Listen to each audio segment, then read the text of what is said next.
Good morning, students. So now we will start exercise 14.4 and the topic is angle side angle congruence condition. So यहाँ हम two angles and इनके between में जो side है उनके basis पर triangles को कॉन्ग्रुएंट है या नहीं चेक करेंगे. So exercise 14.4 and first question is in the given figure L is parallel to M and M is the midpoint of line segment PQ. So prove using angle side angle criteria that M is also the midpoint of RS. So यहाँ इस figure में L parallel है M के और M जो point जो है वो PQ का मिड पॉइंट है और हमें चेक करना है कि क्या M RS लाइन का भी मिड पॉइंट है क्या एंगल साइड एंगल के बेसिस पर.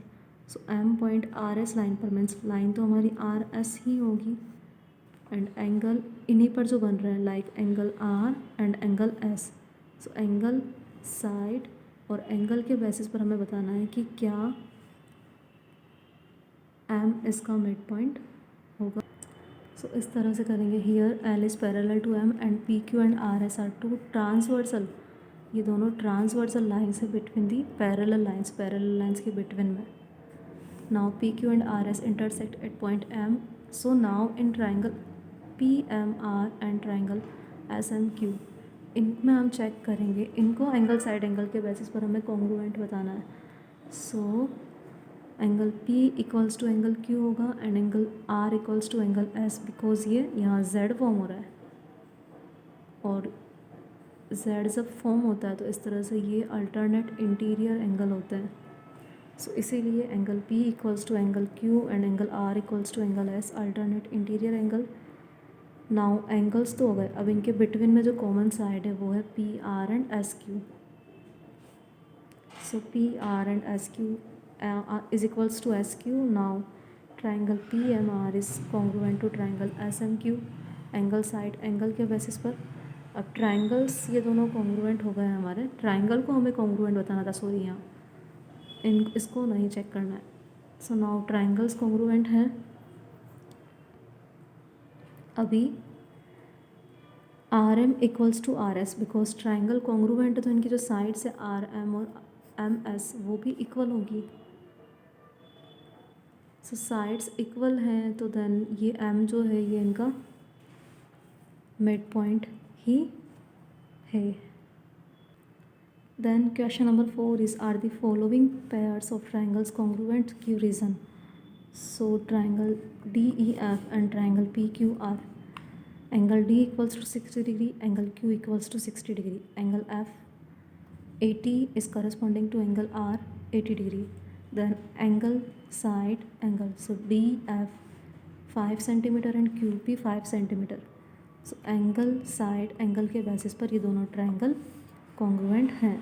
Then second question angle E 80 degree है और angle P 80 degree. Then angle F 30 और angle R 30.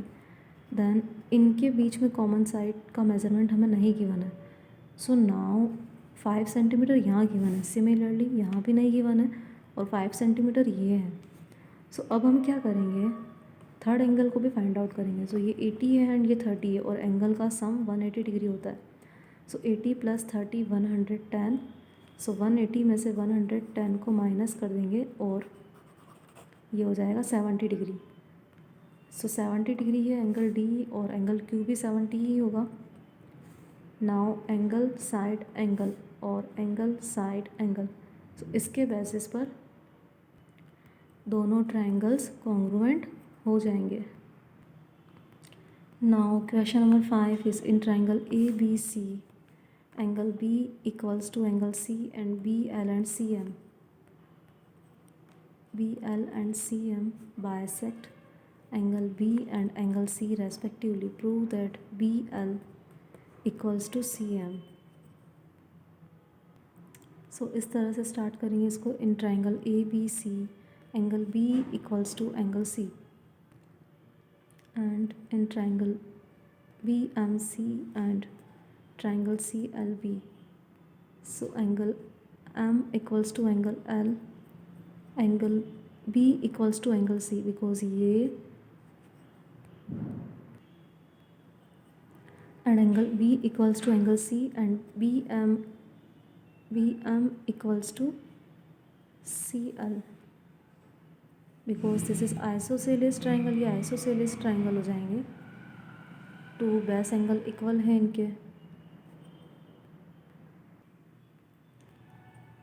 So in isosceles triangle AB equals to AC, so इसीलिए BM equals to CL.